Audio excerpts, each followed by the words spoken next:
Terima kasih Pak Fajar yang sudah bekerja keras dengan gitarnya. Terima kasih tim musik WL, Puji Tuhan. Tuhan itu nggak pernah kekurangan resources, saudara ya. Sampai ekstrimnya Tuhan pernah ngomong bahwa batu pun akan memuji Tuhan kalau kita tidak mau memuji Tuhan gitu ya. Jadi ya kita nggak perlu merasa bahwa kita begitu penting di hadapan Tuhan walaupun Tuhan menganggap kita penting, saudara. Oke. Saya akan men-stopwatch diri saya sendiri, saudara, daripada di stopwatch orang lain. Saya mau setel dulu ya. Oke.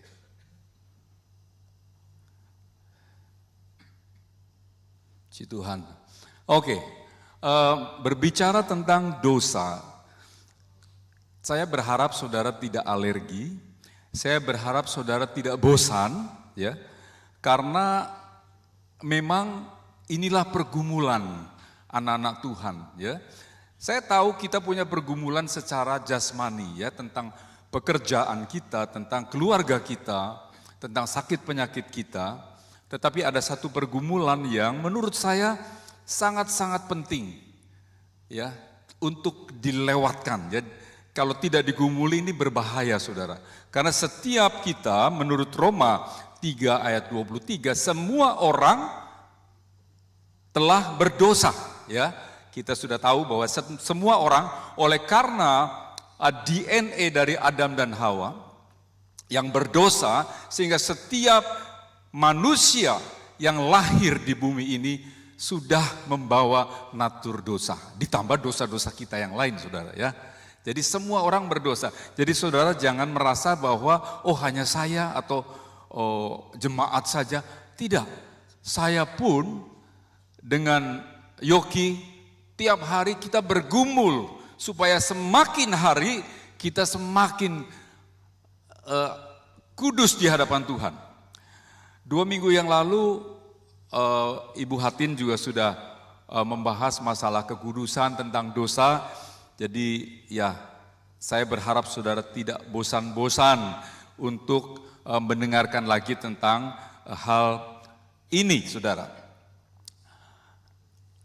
Kalau ada saudara tidak mengaku bahwa saya baik-baik saja loh, saya bukan pencuri, saya bukan penjudi, saya bukan pembunuh. Ya, kok ngapain dikhotbahin gitu ya? 1 Yohanes 1 ayat 8 dan 10 mengatakan bahwa kalau kita tidak mengaku bahwa kita orang berdosa, kita sedang menipu diri kita sendiri. Ya, kalau saudara baca nanti kita bahkan yang ke-10 dikatakan menipu Allah. Ya, jadi mau tidak mau kita harus mengaku, saudara, bahwa setiap kita, siapapun kita, apapun jabatan kita, kita orang yang masih berdosa. Sekalipun kita anak Tuhan, ya. Jadi nggak ada yang imun terhadap dosa, ya. Bahkan Tuhan Yesus pernah berkata, kalau kita marah kepada saudara kita, itu sudah harus dihukum. Ada berapa banyak kita juga marah dengan saudara seiman ya, dengan diantara kita. Dosa, saudara. Jadi dosa itu bukan hanya berbicara dosa yang besar saja, tetapi dosa kecil pun sama. Ya. Konsekuensi sorganya sama, saudara. Karena dosa hukumannya adalah maut. Dan dosa memisahkan antara Allah yang Maha Kudus dengan kita.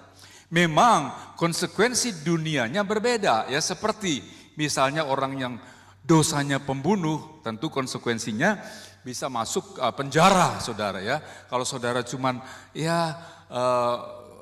ngomongin orang ya, fitnah-fitnah orang, mungkin saudara belum tentu sampai masuk penjara, walaupun mungkin bisa ya.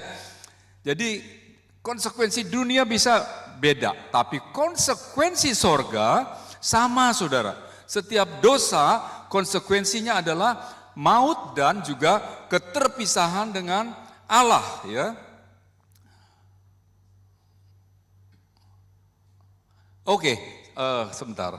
Apakah dosa? Ya, apakah dosa itu? Saya nggak bisa jalan, tolong sebelumnya. Ya, apa sih sebenarnya dosa itu? Ya, dosa dalam bahasa aslinya, bahasa Yunaninya adalah hamartia. Hamartia mempunyai arti tidak tepat pada sasaran. Ya, kalau saudara melihat anak panah itu tidak tepat pada sasaran. Jadi ada yang ke pinggir, ada yang ke sini, ke sana, tidak tepat di tengah-tengah, ya. Yang berarti dosa adalah sesuatu yang tidak mencapai standarnya Tuhan. Tuhan punya standar yang sangat tinggi, saudara, yang sangat tinggi dan tidak mungkin dicapai oleh kita, ya. Standar Tuhan tinggi, tentu tinggi karena Dia Maha Kudus, ya, Maha Mulia, ya, Maha Besar dan lain sebagainya. Nah, untuk mencapai standar Tuhan tentu banyak hal kita gagal, saudara.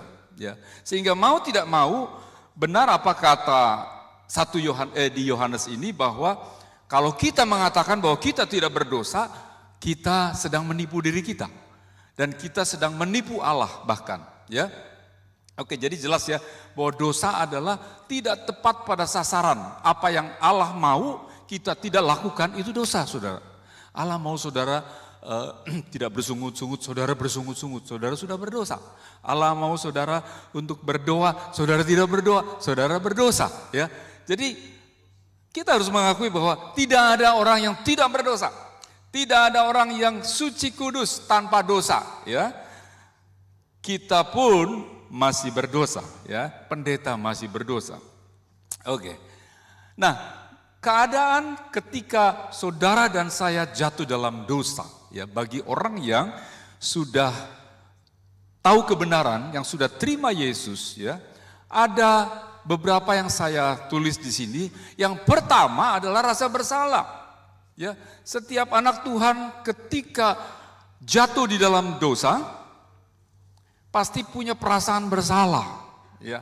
Kalau enggak, saya enggak tahu, saudara. Apakah remnya sudah blong, apakah tidak peka lagi, atau belum tahu kebenaran, ya. Ketika kita belum tahu kebenaran, tentu kita blong-blong semua, saudara. Ini oke, itu oke, gitu ya. Tapi setelah tahu kebenaran, tentu ada perasaan bahwa kita bersalah, bersalah di hadapan Tuhan, bersalah dengan orang-orang di sekitar kita. Kemudian ada hilang damai sejahtera. Iya apa iya, saudara? Iya apa iya? Betul, iya. Ketika kita jatuh dalam dosa, hilang damai sejahtera. Di dalam kita ada 3 komponen yang sering saya gambarkan merah, hijau, kuning. Ya, yang satu adalah roh, satu bagian, yang 2 bagian, yang satu tubuh dan yang satu lagi jiwa. Roh ketika sudah mengenal Yesus, roh itu menuruti Roh Kudus, saudara. Karena roh yang tadinya dikatakan mati, itu menjadi hidup dan dipimpin oleh Roh Kudus. Jadi roh kita mengikuti apa yang Roh Kudus mau. Tetapi jiwa dan tubuh kita yang waktu jatuh dalam dosa, dia menarik ke arah yang lain, sehingga terjadi gontok-gontokan di dalam. Ya, ada ketidakdamaian, dan saya sangat percaya ketika kita jatuh dalam dosa pasti ada perasaan tidak damai, saudara. Kemudian kita merasa jauh dari Tuhan, mau berdoa susah, ya, mau nyanyi susah, saudara. Ketika kita jatuh dalam dosa, ada distance antara Tuhan dengan kita. Karena apa? Karena Dia Maha Suci, saudara. Dia Maha Kudus. Sehingga ketika kita jatuh, kita tiba dalam ketidakkudusan, itu terpisah saat itu, saudara. Jaraknya, kita merasa seperti itu, ya. Walaupun Tuhan tidak pernah meninggalkan kita, walaupun Tuhan tetap ada setia di dalam kita, saudara, tapi perasaan kita merasakan bahwa Tuhan itu jauh, saudara. Ya, Dan bahkan ketika kita jatuh bangun dosa, terjadi satu pemikiran, apakah dosa saya masih diampuni? Apakah saya masih bisa diampuni dosa saya? Ya, sehingga ada banyak anak Tuhan kemudian menyerah. Ya, saya mah sudah nggak bisa diampuni lah dosa saya. Ngapain saya ke gereja? Ngapain saya dengar firman Tuhan? Ngapain saya berdoa lagi? Karena sudah kepalang saya berdosa. Rasanya nggak pantas sekali. Hal itu bisa terjadi dalam pemikiran kita. Ya, tapi kita mau lihat apakah ini beralasan ketika kita merasa bahwa dosa kita sudah tidak bisa diampuni lagi. Ya, nah judul sore hari ini paling tidak sedikit menjawab ya. Nanti kita akan jelaskan lebih lanjut. Ya, kasih karunia-Nya lebih besar dari dosa kita. Ya, kasih karunia-Nya lebih besar dari dosa kita. Ini satu good news buat kita, saudara, ya. Satu berita yang sangat melegakan kita. Ya, bahwa ternyata ada kasih karunia Tuhan yang lebih besar, lebih berkuasa daripada dosa kita. Sehingga dengan kata lain, tidak ada dosa yang tidak bisa diampuni, saudara. Ya, kita mau lihat dari ayatnya yang Roma 5 ayat 20 sampai 21 ya. Berbunyi demikian, saya baca saja. Tetapi hukum Taurat ditambahkan supaya pelanggaran menjadi semakin banyak. Dan di mana dosa bertambah banyak, di sana kasih karunia menjadi berlimpah-limpah. 21, supaya sama seperti dosa berkuasa dalam alam maut, demikian kasih karunia akan berkuasa oleh kebenaran untuk hidup yang kekal oleh Yesus Kristus Tuhan kita. Puji Tuhan. Kita akan melihat satu persatu ya dari ayat ini. Yang pertama tentang hukum Taurat, saudara. Tadi dikatakan bahwa tetapi hukum Taurat ditambahkan supaya pelanggaran menjadi semakin banyak. Ketika kita membaca sepintas tentu seperti aneh, saudara. Kok Tuhan ngapain kasih hukum Taurat supaya kita semakin banyak dosa, semakin banyak melanggar. Kesannya sepertinya Tuhan sengaja membuat kita berdosa melalui hukum Taurat. Tapi kebenarannya, saudara, kalau saudara melihat di sebelah kiri atau kanan tuh kiri, ada gambar apa, saudara? Gambar apa? Traffic light, ya. Gambar sign, rambu ya. Jadi untuk menjelaskan ayat ini, analoginya ketika jalan dulu sebelum ada rambu, saudara. Ya, saudara tentu tidak pernah mendapatkan fine, saudara. Ya, saudara bablas aja, nggak ada kilometer yang tertentu ya, kayak sekolah 40 kilometer ya. Terus harus 60 km, saudara bablas. Tapi ketika rambu itu sudah dipasang 60 km, 40 km, maka saudara kalau melewati kecepatan itu akan kena fine. Ya, demikian juga hukum Taurat. Ketika hukum Taurat dipasang, baru terlihat bahwa ternyata manusia banyak sekali pelanggarannya.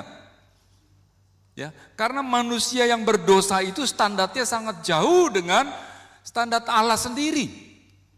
Ya, jadi ngerti ya bahwa mengapa hukum Taurat ditambahkan supaya kata supaya ini memang bisa menjebak, saudara, supaya pelanggaran menjadi semakin banyak. Ya, maksudnya akhirnya kita tahu bahwa kita ternyata nggak tertib nih. Ternyata kita banyak dosa nih. Setelah diturunkan hukum Taurat. Ya. Tentu saja hukum Taurat menunjukkan standar Allah. Ya. Waktu bangsa Israel keluar dari perbudakan di Mesir selama 400 tahun, kita bisa membayangkan bahwa mental bangsa Israel adalah mental budak, saudara. Ya, mereka dalam kondisi yang pressure dan menjadi budak.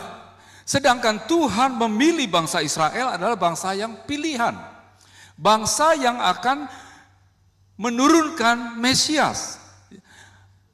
Untuk itu Tuhan perlu memberikan satu hukum agar bangsa yang bermental budak itu diangkat, ya, diangkat punya standar Tuhan. Jadi hukum Taurat berguna untuk bagi bangsa Israel, saudara ya. Sekali lagi, perjanjian hukum Taurat untuk bangsa Israel untuk menunjukkan standar Allah kayak gini loh, ya. Nggak boleh membunuh, ya, nggak boleh apalah yang 10 itu kan. Lalu belum yang hukum nabi-nabi yang semuanya ada 660 sekian, ya. Itu semua untuk supaya bangsa Israel yang bermental budak itu menjadi mental yang excellent, moralnya Tuhan, ya. Kemudian hukum Taurat yang menunjukkan keberdosaan manusia. Tanpa hukum Taurat kita nggak tahu kalau itu berdosa atau tidak. Nyuri berdosa atau tidak kita nggak tahu, saudara. Setelah Alkitab memberitahu bahwa mencuri adalah berdosa, baru kita tahu, oh ternyata berdosa, ya. Kemudian hukum Taurat mengungkapkan akan banyaknya dosa manusia, ya. Ternyata dosa manusia itu banyak banget, saudara. Ya, itu sebabnya menjadi pergumulan anak-anak Tuhan adalah bagaimana kita bisa semakin hari semakin mengurangi keberdosaan kita. Berikutnya saudara bagian B, di mana dosa bertambah banyak, di sana kasih karunia menjadi berlimpah-limpah, ya. Jadi ini luar biasanya Tuhan, saudara. Di mana dosa bertambah banyak, ya, setelah dikasih tahu bahwa ini dosa, tapi kasih karunia bertambah-tambah. Ya, kasih karunia adalah anugerah, ya, atau kebaikan Allah yang diberikan secara cuma-cuma kepada saudara dan saya, meskipun manusia tidak layak. Saudara dan saya tidak layak menerima, tapi Tuhan kasih. Itu kasih karunia, saudara. Dan itulah yang kita terima sebagai pengampunan, ya. Dosa bertambah banyak, pengampunan juga tidak kurang-kurang. Bahkan dikatakan semakin melimpah. Kalau lihat gambar sebelah ini, luber, saudara. Ya, katakan dosa saudara, misalnya kalau dengan angka 100 misalnya, kasih karunia melebihi dari 100, saudara. Sehingga dia bisa mengcover dosa saudara. Ya, itulah luar biasanya Tuhan kita, saudara. Ya, kita boleh diberi free will untuk berdosa, tapi Tuhan punya senjata ampuh untuk mengcover dosa yang saudara dan saya buat. Ya. Berikutnya, ya, kasih karunia berkuasa atas dosa dan maut. Ya, Roma 5:21, supaya sama seperti dosa berkuasa dalam alam maut, demikian kasih karunia akan berkuasa oleh kebenaran untuk hidup yang kekal. Kita tahu bahwa upah dosa adalah maut, ya. Setiap orang yang lahir di bumi ini tadi dikatakan berdosa, sehingga setiap orang sebenarnya sedang mengantri, saudara. Setiap yang lahir sedang mengantri kepada hukuman kekal, ya, karena dosa, upah dosa adalah maut, ya, hukuman kekal. Tetapi luar biasa, kasih karunia memiliki kuasa yang lebih besar dari segala dosa kita.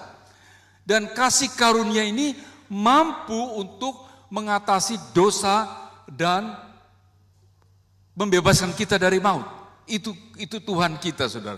Tuhan kita Tuhan yang sangat baik, saudara. Sangat luar biasa. Luar biasa, saudara, ya. Jadi oleh kasih karunia maka dosa terkalahkan, ya. Bahkan yang harusnya kita mengalami maut, tapi oleh karena kasih karunia kita bisa mempunyai hidup yang kekal, ya. Oke, Roma 5 ayat 21b, ya, mengatakan bahwa kasih karunia oleh Yesus Kristus Tuhan kita, ya. Apa yang dimaksud oleh Yesus Kristus Tuhan kita? Yaitu di 1 Petrus 2 ayat 24 dikatakan bahwa Yesus sendiri yang memikul dosa kita. Ya. Hanya orang yang tidak berhutang, orang kaya yang sangat kaya bisa membayari hutang-hutang kita, saudara. Ya. Kalau orang itu berhutang, katakan saya hutangnya banyak, bagaimana saya bisa membayar hutang saudara? Gak mungkin. Saya harus punya uang, saya harus menjadi orang kaya sehingga saya bisa membayari hutang-hutang saudara. Nah, Yesus adalah manusia dan Tuhan, ya, yang secara kemanusiaannya tidak berdosa. Dia dikatakan tidak berdosa. Ya, dia manusia yang kudus, sekudus-kudusnya, saudara. Sehingga dia satu-satunya yang mampu untuk mengcover orang berdosa. Hanya Yesus. Tidak ada satu orang pun yang bisa menebus dosa manusia kecuali Yesus yang tidak berdosa. Ya, itu ada di 1 Petrus 2 ayat 24. Kemudian dikatakan di 1 Yohanes 1 ayat 7, darah Yesus menyuci dosa kita. Ya, sehingga dikatakan bahwa meskipun dosa kita merah seperti kirmisi, dijadikan putih seperti salju. Ya, hanya darah Yesus yang bisa membasuh dosa kita. Kalau bukan darah Yesus, dosa kita masih nempel. Sampai mati kita masih menjadi orang yang berdosa. Dan akhirnya kita masuk ke dalam kerajaan maut, saudara. Tetapi oleh karena Yesus yang tidak berdosa dijadikan berdosa, menanggung dosa kita, sehingga kita dibebaskan dari penghukuman. Ya, Yesus membayar lunas semua dosa kita. Itu ada di 1 Korintus 6 ayat 20. Ya, Yesus membayar tidak setengah-setengah, saudara. Kalau saya orang yang super kaya di Campbelltown ini, ada yang minta duit nih, saudara. Misalnya saja, ini misal aja, saudara, ya. Saya butuh uang 10.000 misalnya. Ya. Saya nggak mungkin memberikan, saya super kaya nih, super kaya, ya, super. Nggak mungkin saya memberikan 5.000 saja deh, gitu. Ya, 5.000 saja. Tentu saya memberikan 10.000 buat saya nothing. Karena saya super kaya. Demikian juga Yesus, saudara. Yesus dikatakan membayar lunas semua hutang dosa kita. Yesus tidak pernah memberikan setengah-setengah. Dia langsung membayar lunas dosa-dosa kita. Itu ada di 1 Korintus 6 ayat 20. Lunas hutang dosa masa lalu, saudara. Masa kini, saudara, ya, masa kini nih, misalnya saudara baru saja ngomongin orang, ya, baru saja fitnah orang, ya. Masa kini dan bahkan dosa yang akan datang, dosa yang mungkin belum keluar, belum timbul, Yesus sudah lunas membayarnya secara total. Ya, saya terlalu yakin karena darah Yesus terlalu mahal, saudara. Nyawa Yesus terlalu mahal. Sehingga nggak mungkin dosa dibayar separuh-separuh. Ya, ada ayat yang mengatakan kerjakanlah keselamatanmu. Ya, dengan takut dan gentar. Dulu saya diancam kalau nggak dikerjakan kamu masuk dari sorga, kamu akan keluar loh, masuk neraka. Ya, pengertian itu tidak sesuai dengan kebenarannya, saudara. Ya. Mengerjakan keselamatan, betul bahwa setiap orang yang sudah diselamatkan kita harus kerjakan keselamatan. Ya, tunjukkan bahwa kita memang orang-orang yang sudah selamat dan kita bisa menjadi saksi, kita bisa menjadi alatnya Tuhan untuk memperluas kerajaan sorga. Tapi mengenai hukum dosa kita dibayar lunas sampai saudara mati sudah dibayar lunas. Ya, mengapa begitu, saudara? Mari kita lihat ayat berikutnya.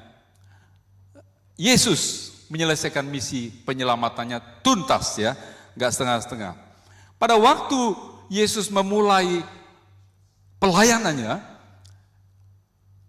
diawali di Yohanes 1:29. Saya baca saja. Pada keesokan harinya Yohanes melihat Yesus datang kepadanya dan ia berkata, "Lihatlah Anak domba Allah yang menghapus dosa dunia." Ini satu deklarasi yang sangat penting, saudara. Di saat itu penting sekali orang mendengar ini. Ya, sebab bangsa Israel menunggu Mesias yang akan datang, saudara. Menunggu satu raja yang bisa mengampuni dosa-dosa, ya, sebagai penyelamat. Nah, di waktu Yesus datang, saat Yohanes Pembaptis sedang membaptis orang-orang, maka deklarasi itu muncul. Lihatlah anak domba Allah yang menghapus dosa dunia. Dari kata menghapus dosa dunia, tentu kita tahu bahwa dia punya satu misi, dia punya satu tugas untuk apa, saudara? Menghapus dosa dunia. Menghapus itu nggak bisa, kalau masih ada sisa itu belum terhapus, saudara. Ya, kalau terhapus benar-benar tidak ada lagi. Itu tugas Yesus, ya. Dan di Yohanes 19 ayat 30 dikatakan sesudah Yesus meminum anggur asam itu berkatalah ia sudah selesai. Ya. Jadi dari dua ayat ini terlihat awal perjalanan Yesus dan akhir perjalanan Yesus di kayu salib. Dikatakan sudah selesai. Apa yang diselesaikan, saudara? Misinya, yaitu menyelamatkan manusia. Dengan menanggung segala dosa seisi dunia di kayu salib. Dia katakan sudah selesai. Dan setelah mengatakan itu, dia menundukkan kepalanya dan menyerahkan nyawanya. Jadi jelas ya bahwa misi Tuhan Yesus itu tidak setengah-setengah, saudara. Saya kurang setuju dengan, iya, tapi kita kan harus kerjakan. Ya, kalau kita tidak kerjakan, kita nanti nggak masuk surga. No. Artinya kita sebenarnya sedang tidak menghargai kematian Yesus. Saudara, waktu saya orang yang super kaya. Contoh, mudah-mudahan benar, saudara. Contoh. Terus ada orang yang hanya kaya, ya, hanya kaya. Pak Fajar aja deh ya yang kaya, saya super kaya. Pak Fajar melunasi hutangnya siapa yang di sinilah, ya. Separuh aja deh. Separuhnya kamu kerja ya. Tapi saya yang super kaya, no, saya lunasi semua. Kira-kira siapa yang lebih direspek, saudara? Coba tolong jujur. Orang yang kaya atau yang super kaya?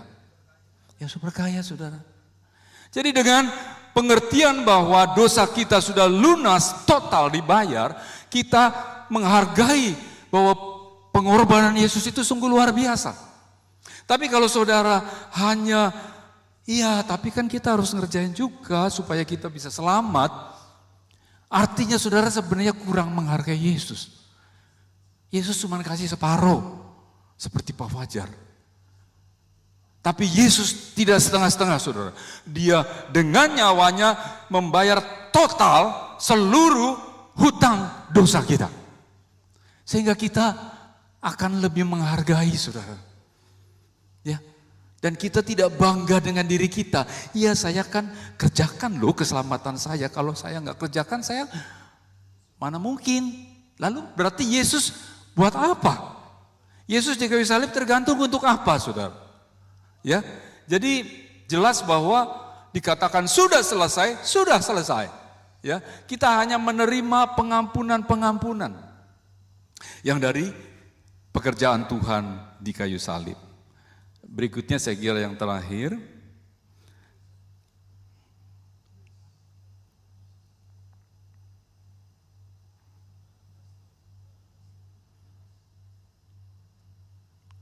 Oke, lalu bagaimana respon kita, saudara? Setelah kita tahu bahwa tidak ada dosa yang tidak bisa diampuni. Setelah kita tahu bahwa dosa kita sudah lunas dibayar. Setelah tahu bahwa Yesus mengampuni dosa masa lalu, masa kini, dan masa yang akan datang.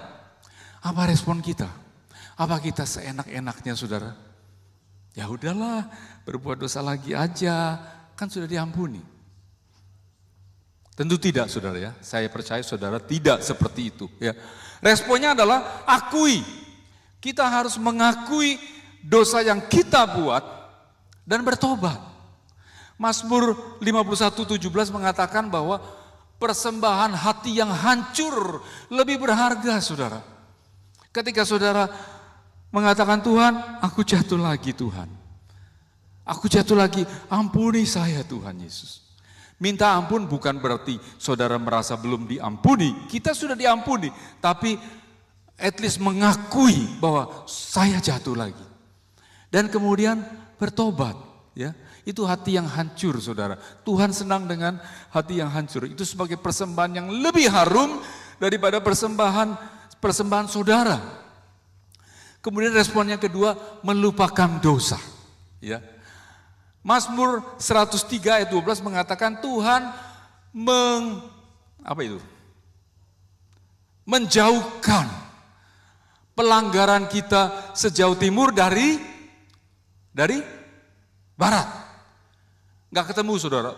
Jadi Tuhan saja melupakan dosa pelanggaran saudara dan saya. Ketika kita sudah mengaku Tuhan, saya jatuh ini. Tuhan melupakan. Udah 30 menit. Tapi udah terakhir ini. Tuhan melupakan. Lah kok kita masih ingat terus, ya?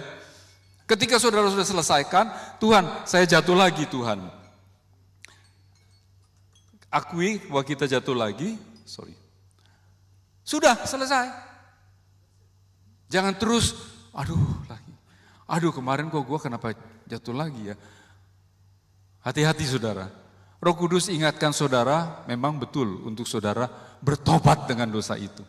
Tetapi kalau terus menerus, ada pekerjaan lain, yaitu dari si jahat, untuk mengganggu kita.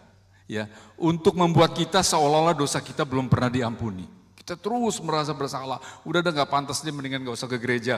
Udah gak pantas, mendingan gak nyanyi lagi, gak ini lagi. Enggak, itu pekerjaan iblis ya. Roh Kudus ingatkan, tapi tidak mengintimidasi kita. Tapi iblis akan mengintimidasi terus bahwa kamu kan barusan ngomongin orang, kamu kan barusan begini dan begitu. Sehingga kita akan dijauhkan, menjadi jauh dari Tuhan, ya. Kemudian berterima kasih atas kasih karunia-Nya. Katakan kita jatuh dalam dosa, ngomongin orang deh ya, kita ngomongin orang. Tuhan, saya baru ngomongin orang yang seharusnya nggak boleh ya Tuhan, ya. Dan saudara sudah menyesal.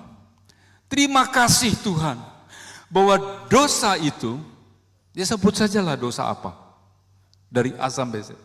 Dosa itu engkau sudah pakukan di kayu salib, engkau sudah lunasi di kayu salib. Terima kasih untuk kasih karunia-Mu. Ya, ucapkan itu saudara. Ya, terima kasih. Kemudian yang terakhir tentu harus bertekad melawan dosa. Ya, Ibrani 12 ayat 4 mengatakan perjuangan kita melawan pergumulan dosa, perjuangan kita dalam